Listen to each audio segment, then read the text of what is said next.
What's up, everyone? Welcome to today's video and welcome to the Christmas in July collab. I look forward to this collab every year. I started this collab in 2020 when we were in the midst of the pandemic. Everyone was home and pretty much the only things we were doing was cooking, crafting, playing games, staying inside. That sounds like me on a normal day in the summer, actually. Yeah, that sounds like me on a normal day in the summer, really. But I digress. Today is the beginning of the Christmas in July collab, and I'm so excited to share today and tomorrow with you guys with these fun Christmas themed videos. So a little bit of information if you've never been to the channel before, if you've never watched any of the videos. Today is all about anything minus food. It can be Christmas outfits. It can be a makeup look. It can be a craft. It can be a collection of some sort. It's anything Christmas related. You're gonna see videos about collections of snow globes, Christmas bags. I think somebody's doing a Harry Potter themed Christmas craft. The ideas and the videos are endless today, and everyone's video is linked in the description below. Me, I'm showing you how to take an old Christmas card and make it into something you can use year-round. Let's get started.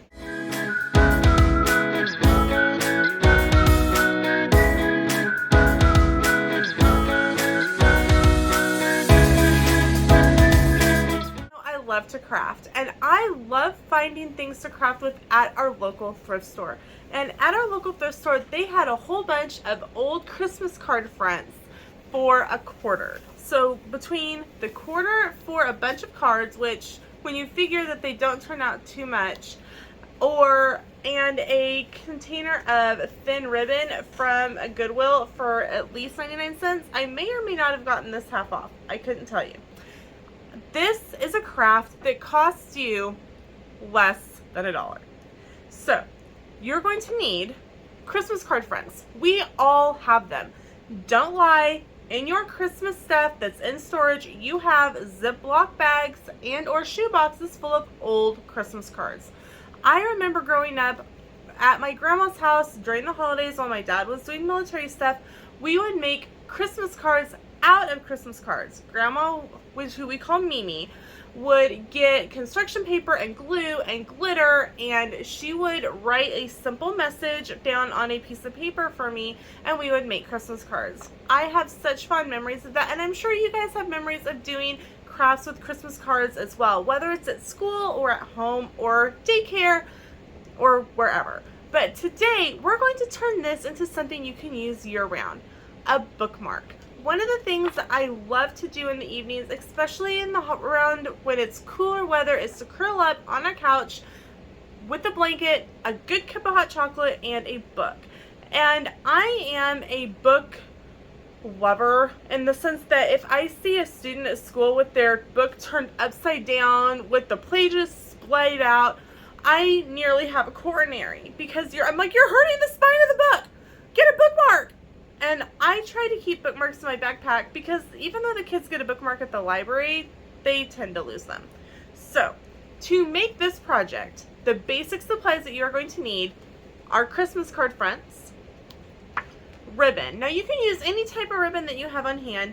I have the thinner sized ribbon, but you can use thicker ribbon for this. You may just have to do something different with cutting your hole for the ribbon. You will need a hole punch and a pair of scissors or a slider, a cutting slider, what I can't think of the name for at the moment. So here we go. You're going to take your Christmas card and you're going to cut it. I'm just picking a spot on my card and making a clean cut. Now, since I'm not using my paper cutter, that's the word I wanted, paper cutter, my line is not going to be even. It doesn't matter, it's a bookmark. If you're going to sell these, then of course use a paper cutter. These aren't going to be for sale. They're going to be used for me and maybe some of my students. And I'm simply just going to cut it into strips, hot dog style. Can you tell I work at a school? They can be different thicknesses. Maybe there's a special greeting on there. Like this. I salvaged the holiday greetings. And then my other strips look like this. Bottoms of some Christmas trees with some gold. The tops of the trees with some stars. And just the trees. Now, I'm making this pretty simply, but if you wanted to, you could 100% take a heavy-duty cardstock and some glue and glue the card front onto the cardstock and then cut it out to make it a little bit more durable. The next thing that I'm going to do, however, is laminate my bookmarks. Now, I have I call them teacher laminators, but it is a personal desktop laminator. Sam got it for me for Easter, and I use the thermal laminating pouches. So I'm going to cut up a few more cards, and then we're going to laminate them, and then we're going to be back to finish up the bookmarks. Heating up, I want to show you a couple of different cards that I have that I chose not to cut, and I'll tell you why. So here is one of the Christmas cards that was in the package. Not a great card to make into a bookmark. Why? Because it is a very small picture right in the center of the card. Now, you could always cut the white parts along the edges and make it into a single bookmark if you so choose, but this isn't one of the first ones that catches my eye as a bookmark worthy card. This is another one that I chose not to be a bookmark because I like the saying on it. It says, "May the love, joy, and peace that only He can bring be yours at Christmas and always." This is something that I would use as making my own card for someone or cutting it apart to make into a different card. I just really like the saying on it, and I think it's just really pretty. Now, cards that I would use. This one would make a great Christmas card. It's got ways that I can cut it to make the tree into one really fat bookmark, or I can cut it up like I did the other. Again, we've got a big wreath that I can turn into some bookmarks. And this is a great project to do with your kids, even if you don't laminate them and you put them on cardstock. Cutting is a great motor skill for kids. Just thought it. So for the sake of time, I went ahead and just did a small batch of bookmarks. Now, I will throw this in right here. It is definitely worth asking if you have kids in school, if your teacher has a personal laminator. Like again, mine is the Scotch thermal laminator.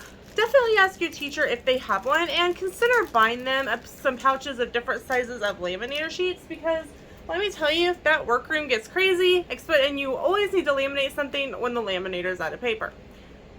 So, side note. Anyway, so we have our bookmarks all laminated, and the great thing about this is it works just like a regular laminating machine. I'm just going to simply cut down the center, and I have a laminated bookmark. I'm going to trim the other side down so that one side doesn't have just a ton more laminate on it than the other. Again, you can use a paper cutter for this if you so choose. So, the next thing we're going to do is put a hole punch at the top. Now, I designated a top and bottom for the particular size of laminating sheets I was using. I did trim the bottom, so I knew which side I was going to use for the top. So what I'm going to do is take my laminator, my laminated bookmark and my hole punch a hole in the top. Simple. Next, we're going to grab our ribbon, and you can use any type of ribbon that you like, size, whatever. Like I said, that is up to you. I prefer for bookmarks to use a thinner ribbon. Now, you can use multiple colors of ribbon if you want. If you want to do a couple different kinds of ribbon, you 100% can. Colors, sizes, however it makes yourself happy. I'm doing a simple loop top. So I'm just making it into a loop, end to end.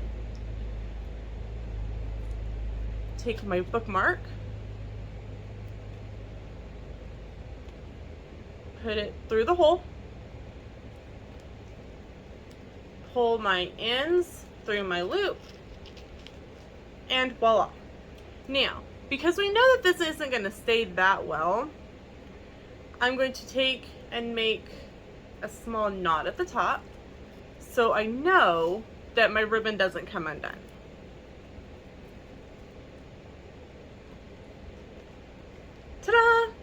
Now, what you can do is you can take another piece of ribbon. I'm going to make this one a little shorter and do the same thing. Match up my ends, and honestly the ends don't even have to be perfect. I just like when mine are. Thread it through. Pull all of my ribbon through this loop, so I have to make sure that all of my ribbon can fit through. 1, 2, 3, 4. Pull back. Now, I've got shorter ribbon in there that I want to find. Right here and right here. So those are my smaller ribbon. And I'm going to do the same thing. I'm going to tie, maybe, if my fingers will cooperate, and tie 2 more knots so that this doesn't come undone.